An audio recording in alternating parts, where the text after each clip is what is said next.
Aujourd'hui, littéralement juste avant le webinaire, nous avons reçu ce document sous le numéro 779-5-R-30S, dossier numéro 45-190.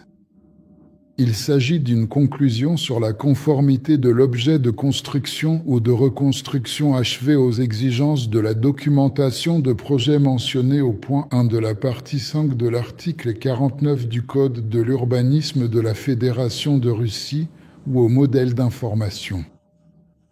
La présente conclusion a été délivrée à la SARL, Sovelmash, OGRN, INN, adresse Moscou, Zelenograd, Constructora Lukina, 16, 1, et confirme que le VIK, Construction Capitale, est un centre d'innovation pour la conception, le développement de technologies, l'organisation de la production expérimentale de moteurs générateurs asynchrones au rendement énergétique avec enroulement combiné et système de gestion. Une série de documents suit.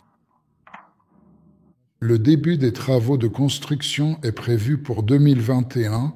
La fin des travaux est précisément fixée pour le 23 août 2025, conformément aux exigences de la documentation de projet approuvée, en tenant compte des ajustements importants apportés aux sections de la documentation de projet. Et il y a finalement beaucoup de signatures officielles. Donc, ce document indique que nous avons reçu la conclusion sur l'achèvement des travaux, car il y est mentionné le numéro, le début des travaux, la fin des travaux, tout est conforme aux exigences de la documentation de projet approuvée, en tenant compte des ajustements apportés aux sections de la documentation de projet. Collègues, toutes mes félicitations, on peut considérer ce jour comme la date de naissance de BTEI. Et ce que j'ai dit au début à propos de la ficelle qui se déroulait, eh bien, en voici le bout, la fin. Et nous commençons à dérouler une autre ficelle, l'autorisation de mise en service. Pas de célébration, on continue d'avancer, il y a énormément de travail.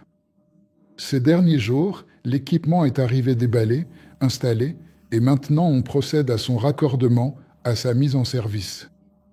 Pas le temps, il faut travailler, travailler et encore travailler.